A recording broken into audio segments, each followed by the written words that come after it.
வணக்கம். மீனம் ராசிக்காரர்களுக்கு 2024 ஜூன் மாதம் என்ன மாதிரியான பலன்கள் கிடைக்கிறது என்று இன்றைய பதிவில் பார்ப்போம். இந்த ஜூன் மாதம் தமிழ் குரோதி வருடம் வைகாசி மாதம் 19ஆம் தேதியிலிருந்து ஆரம்பமாகிறது. மீனம் ராசிக்காரர்களாகிய உங்களுக்கு இந்த ஜூன் மாதத்தில் அமைந்திருக்கக்கூடிய கிரகங்களின் இருப்புகளை பார்ப்போம். உங்களுடைய சுயஸ்தானம் என்று சொல்லக்கூடிய ஜென்மராசியில் ராகு, ராசிக்கு 2ஆம் இடமான தனஸ்தானத்தில் செவ்வாய், 3ஆம் இடத்தில் புதன், சூரியன், சுக்கிரன், குரு, 7ஆம் இடத்தில் கேது, 12ஆம் இடத்தில் சனி. மேலும் இந்த மாதத்தில் ஏற்படக்கூடிய கிரகநிலைகளின் மாற்றங்கள் என்னவென்று பார்க்கும்போது, ஜூன் மாதம் 9ஆம் தேதி புத்திகாரகரான புதன் ராசிக்கு 3லிருந்து 4ஆம் இடமான சுகஸ்தானத்திற்குள் நுழைகிறார். ஜூன் 13ஆம் தேதி சுக்கிர பகவான் ராசிக்கு 3லிருந்து 4ஆம் இடத்திற்கு பெயர்ச்சி ஆகிறார். ஜூன் மாதம் 15ஆம் தேதி சூரியன் ராசிக்கு 3லிருந்து 4ஆம் இடத்திற்கு சென்று சஞ்சரிக்கிறார். ஜூன் 26ஆம் தேதி புதன் உங்களுடைய ராசிக்கு 4ஆம் இடத்திலிருந்து 5ஆம் இடமான பஞ்சமபூர்வ புண்ணிய ஸ்தானத்திற்குள் செல்வார். இவைகள்தான் இந்த மாதத்திற்கான கிரகங்களின் நிலைகளும் அவற்றின் கிரகப்பெயர்ச்சிகளும் ஆகும். மீனம் ராசிக்காரர்களாகிய உங்களுக்கு இந்த ஜூன் மாதம் எப்படி இருக்குமென்று ஒவ்வொரு கிரகங்களாக பார்ப்போம். மீனம் ராசிக்காரர்களாகிய உங்களுடைய ராசிக்கு 2ஆம் இடத்தில் மங்களக்காரரான அங்காரகனான பூமிகாரகரான செவ்வாய் சஞ்சரித்துக் கொண்டிருக்கிறார். இது நல்ல வரவேற்கத்தக்க மிகச்சிறந்த அமைப்பாக கருதப்படுகிறது. எனவே இந்த மாதத்தில் உங்களுக்கு பேச்சுத் திறமைகள் அதிகரிக்கும். உங்களுடைய வார்த்தைகளை நீங்கள் பேசும்போது சாதுரியமாக கையாளுவதற்கான யோகங்கள் உருவாகும். அதிவேகமாகவும் மதிநுட்பத்துடனும் பேசக்கூடிய ஆற்றல் கிடைக்கும். உங்களுக்கு ஏதேனும் கோர்ட்டு கேசு வம்பு வழக்குகள் இருந்தால் அது உங்களுக்கு செவ்வாயால் சாதகமாக முடியும். ஏனெனில் உங்களுடைய குடும்ப அதிபதி செவ்வாய் வலிமையுடன் உள்ளார்.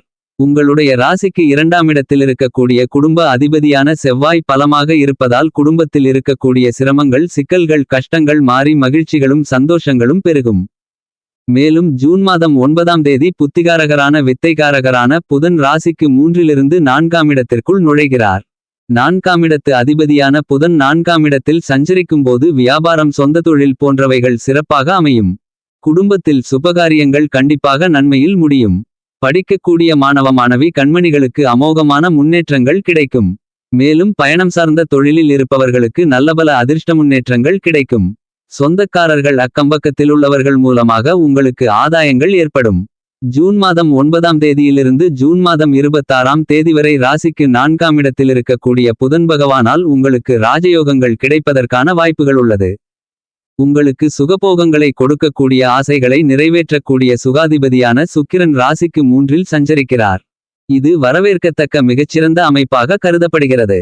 சுக்கிர பகவான் ராசிக்கு 3ஆம் இடத்தில் இருக்கும்போது உங்களுக்கு நன்மைகளை அள்ளிக் கொடுப்பார். புதிதாக ஆடை ஆபரணங்கள், தங்கம், வெள்ளி போன்றவற்றை வாங்குவதற்கான யோகங்கள் கிடைக்கும். குடும்பத்தில் சுப நிகழ்வுகளுக்கான முயற்சிகளில் வெற்றிகள் கிடைக்கும். மேலும் சுக்கிரன் ராசிக்கு 4ஆம் இடத்திற்குள் நுழைகிறார். இது அதைவிட மிகச்சிறப்பான வரவேற்கத்தக்க அமைப்பாக கருதப்படுகிறது. ஜூன் மாதம் 13ஆம் தேதி சுக்கிரன் ராசிக்கு 4ஆம் இடத்திற்குள் நுழைகிறார் என்பது மட்டுமில்லாமல் சுக்கிரன் ராசிக்கு 4ஆம் இடத்திலிருந்து கொண்டு ராசிக்கு 10ஆம் இடத்தை பலமாக பார்வையிடுகிறார். எனவே புதிய வேலைவாய்ப்புகள், நிரந்தர வேலைவாய்ப்புகள், வெளிநாட்டு வேலைவாய்ப்புகள் போன்ற நல்லபல யோகங்கள் கிடைக்கும். மனதில் சந்தோஷங்கள் நிறைந்து கிடைக்கும். மேலும் சுக்கிரன் 4ஆம் இடத்திற்கு வந்த பிறகு உங்களுக்கு இருக்கக்கூடிய சிரமங்கள், சிக்கல்கள், பிரச்சனைகள் அனைத்திற்கும் தீர்வு கிடைக்கும். பழைய வண்டிவாகனங்களை விற்பனை செய்துவிட்டு புதிய சொகுசான வண்டிவாகனங்களை வாங்குதல், வியாபாரம், சொந்த தொழில் போன்றவற்றில் நல்லபல அதிர்ஷ்ட முன்னேற்றங்கள் கிடைக்கும். ஆக மீனம் ராசிக்காரர்களாகிய உங்களுடைய ராசிக்கு 4ஆம் இடத்தில் சுகஸ்தானத்தில் சுக்கிரன் சஞ்சாரம் செய்வது மிகச்சிறந்த வரவேற்கத்தக்க அமைப்பாகும். இந்த மாதத்தில் சுக்கிரனும் புதனும் சேர்க்கை பெறுவதால் ஏற்படக்கூடிய புது சுக்கிரயோகத்தால் உங்களுக்கு அதிர்ஷ்டங்கள் நிறைந்து கிடைக்கும். நீங்கள் செய்கின்ற தொழிலில் வளர்ச்சிகள் கிடைக்கும். உத்தியோகத்தில் இருப்பவர்களுக்கு நீங்கள் எதிர்பார்த்து கொண்டிருக்கக்கூடிய சலுகைகள் நிறைந்து கிடைக்கும். என்பது மட்டுமில்லாமல் வேலையில்லாதவர்களுக்கு வேலைவாய்ப்புகள் உண்டு. எனவே சுக்கிரனும் புதனும் இணைந்து 4ஆம் இடத்தில் சஞ்சரிப்பது வரவேற்கத்தக்க மிகச்சிறந்த அமைப்பாக கருதப்படுகிறது. மீனம் ராசிக்காரர்களாகிய உங்களுக்கு சனி பகவான் ராசிக்கு 12ஆம் இடமான விரயஸ்தானத்திற்குள் ஆட்சி பலத்துடன் சஞ்சரிக்கிறார். சொந்தமாக தொழில் செய்பவர்கள், வியாபாரம் செய்பவர்களுக்கு நல்ல முன்னேற்றங்கள் உண்டு. மேலும் உங்களிடம் இருக்கின்ற பணத்தை அசையும், அசையா சொத்துக்கள் வாங்கி முதலீடு செய்து சேமித்துக் கொள்வதற்கான யோகங்கள் உருவாகிறது. உங்களுடைய விரய செலவுகளை இந்த மாதிரியான முதலீடுகளின் மூலமாக சுபச்செலவுகளாக மாற்றிக்கொள்வதற்கான வாய்ப்புகளும் கிடைக்கிறது. 12ஆம் இடத்தில் விரையாதிபதி வலுப்பெறும்போது உங்களுக்கு சுபச்செலவுகளை கொடுக்கும். ஒரு சிலர் வெளிநாட்டிற்கு சென்று மிகச்சிறந்த முன்னேற்றமாறுதல்களை பெறுவார்கள். 12ஆம் இடத்தின் அதிபதியான சனி 12ஆம் இடத்திலிருப்பதால் வீடு நிலம் வீட்டுமனை வாங்கக்கூடிய யோகங்கள் கிடைக்கும்.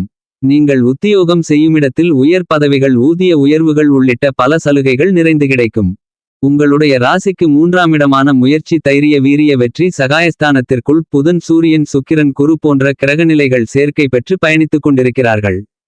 ராசிக்கு 10ஆம் இடத்தின் அதிபதியாக இருக்கக்கூடிய குரு 3இல் சஞ்சரிப்பது உங்களுக்கு ஏதேனும் இளைய சகோதர சகோதரிகளிருந்தால் அவர்களுக்கு சிரமங்கள் உண்டாகலாம். மேலும் 3இல் குரு இருக்கும்போது மனதில் தைரியம் குறைவதற்கான வாய்ப்புகள் உள்ளது. 3இல் குரு இருக்கும் வரையில் நீங்கள் செய்யக்கூடிய முயற்சிகளில் அதிக கவனத்துடன் விழிப்புணர்வுடன் இருப்பது நல்லது. 3இல் குரு இருக்கும்போது நீங்கள் சற்று கவனத்துடனும் விழிப்புணர்வுடனும் இருந்தால் உங்களுக்கு ஏற்படக்கூடிய சிரமங்கள் சிக்கல்கள் அனைத்தையும் தவிர்க்கலாம். உங்களுடைய ராசிக்குள்ளேயே ராகு பகவான் பயணித்துக் கொண்டிருக்கிறார். ராசிக்கு 12ஆம் இடமான விரயஸ்தானத்தில் சனி பகவான் ஆட்சி பலத்துடன் அமர்ந்துள்ளார். இது உங்களுக்கு ஏழரை சனியின் ஆரம்ப காலகட்டமாகும். உங்களுடைய ராசியின் அதிபதியாக ராசிநாதனாக இருக்கக்கூடிய குரு ராசிக்கு 3ஆம் இடமான முயற்சி தைரிய வீரிய வெற்றி சகாயஸ்தானத்திற்குள் பயணித்துக் கொண்டிருக்கிறார். இந்த மாதிரியான கிரகநிலைகளை ஆராயும்போது உங்களுக்கு கோல்சார ரீதியாக ராகு மற்றும் குருவின் அமைப்பு சாதகமற்ற அமைப்பாக கருதப்படுகிறது. எனவே இந்த மாதத்தில் மீனம் ராசிக்காரர்களாகிய நீங்கள் ராகு குருவின் அமைப்பு காரணமாக சற்று விழிப்புணர்வுடனும் கவனத்துடனும் இருப்பது நல்லது. 2025 மார்ச் மாதம் வரை மீனம் ராசிக்காரர்களாகிய நீங்கள் சற்று கவனத்துடன் இருத்தல் சிறப்பு. ஏனெனில் ஜென்மராசியில் ராகு சஞ்சரித்துக் கொண்டிருக்கிறார். இது மிகவும் சாதகமற்ற கிரகநிலையாகும். மேலும் குரு 3இல் இருப்பது அவ்வளவு சாதகமான அமைப்பு இல்லை என்பது மட்டுமில்லாமல் உங்களுக்கு ஏழரை சனி காலகட்டத்தின் முதல் கட்டத்தின் வீரியம் அதிகமாகியுள்ளது. கோல்சாரத்தில் ராசிக்குள் ராகு ரேவதி நட்சத்திரம் 1ஆம் பாதத்தில் பயணித்துக் கொண்டிருக்கிறார். எனவே ரேவதி நட்சத்திரம் 1ஆம் பாதத்தில் பிறந்தவர்கள் மிகவும் விழிப்புணர்வுடன் ஜூலை மாதம் 7ஆம் தேதி வரை இருத்தல் வேண்டும். மீனம் ராசியில் ரேவதி நட்சத்திரம் 1ஆம் பாதத்தில் பிறந்தவர்களுக்குதான் அதிக சிக்கல்கள் சிரமங்கள் பிரச்சனைகள் இருக்கும். சுமார் இன்னும் 1 மாத காலத்திற்கு மிகுந்த கவனத்துடன் இருத்தல் நல்லது. அடுத்ததாக உத்திரட்டாதி நட்சத்திரம் 4ஆம் பாதத்தில் ராகு பயணிப்பார். உங்களுடைய ராசிக்குள் ராகு பயணிக்கும்போது உங்களுக்கு யாரோ ஏதோ பில்லி சூனியம் செய்வினை செய்தது போலிருக்கும். மேலும் நீங்கள் எடுக்கக்கூடிய முடிவுகள் விஷயங்களில் மிகவும் கவனத்துடன் இருக்க வேண்டும். உங்களுடைய எண்ணங்கள் திட்டங்கள் யோசனைகள் அனைத்தும் பிரம்மாண்டமாக இருக்கும். ஆனால் நீங்கள் யோசனை செய்யும்போது திட்டமிடும்போது உங்களால் அது முடியுமா என்பதை சிந்தித்து திட்டமிடுதல் சிறப்பு. ராகு ராசிக்குள் இருக்கும்போது உங்களுடைய பேராசைகளை தூண்டிவிடுவார். எனவே நீங்கள் நன்கு யோசிக்காமல் ஏதாவது காரியங்களில் இறங்கினால் அது நஷ்டத்தில் முடிவதற்கான வாய்ப்புகள் உள்ளது. நீங்கள் செய்யக்கூடிய செயல்கள் எடுக்கக்கூடிய முடிவுகள் உங்களால் அதை நன்கு செய்து முடித்து வெற்றி காண முடியுமா என்பதை நன்கு சிந்தித்து ஆலோசித்து செயல்படுத்துதல் சிறப்பு. மேலும் இந்த தருணத்தில் ராகு பகவானின் அமைப்பு காரணமாக மற்றவர்கள் உங்களை ஏமாற்றுவதற்கான சூழ்நிலைகள் உருவாகலாம். எனவே மீனம் ராசிக்காரர்களாகிய நீங்கள் இந்த மாதம் மிகவும் கவனத்துடனும் விழிப்புணர்வுடனும் செயல்படுவது நல்லது. மேலும் உங்களுடைய உடல் ஆரோக்கிய விஷயத்தில் கவனமாக இருக்க வேண்டும். உங்களுடைய உணவு பழக்கவழக்கங்களில் கட்டுப்பாடுடன் இருக்க வேண்டும். ஜென்மராசிக்குள் ராகு பயணிக்கும்போது வாந்தி பேதி டைபாய்டு போன்ற வியாதிகளால் சிரமப்படுவதற்கான வாய்ப்புகள் உள்ளது. எனவே ராகுவின் சஞ்சார அமைப்பு காரணமாக நீங்கள் சற்று கவனத்துடன் இருக்க வேண்டும். அதிலும் குறிப்பாக அசைவ உணவு விஷயத்தில் கவனமாக இருத்தல் வேண்டும். அளவுக்கு அதிகமாக உணவு உட்கொள்ளுதலை தவிர்த்தல் வேண்டும். உங்களுடைய ஜென்மராசிக்குள் ராகு பயணிக்கும்போது இரவு நேரத்தில் அதிக அளவில் உணவு உட்கொள்ளக்கூடாது. ஆக இந்த மாதத்தில் நீங்கள் சாப்பாடு விஷயத்தில் மிகுந்த கவனத்துடனும் விழிப்புணர்வுடனும் இருத்தல் நல்லது. ஒட்டுமொத்தமாக பார்க்கின்றபோது இந்த ஜூன் மாதத்தில் சுக்கிரன் புதனுடைய சேர்க்கை உங்களுக்கு நல்லபல அதிர்ஷ்டம் முன்னேற்றங்களை ஏற்படுத்திக் கொடுக்கும். ஜூன் மாதம் 9ஆம் தேதிக்கு பிறகு உங்களுக்கு இருக்கக்கூடிய எல்லாவிதமான கஷ்டங்களும் மறைந்து போவதற்கான யோகங்கள் உண்டு. மீனம் ராசிக்காரர்களாகிய உங்களுக்கு ஜூன் மாதம் 16 17 18 போன்ற தினங்களில் சந்திர பகவான் ராசிக்கு 8ஆம் இடத்தில் மறைகிறார் என்பதால் இந்த தினங்கள் சந்திராஷ்டம தினங்களாக கருதப்படுகிறது.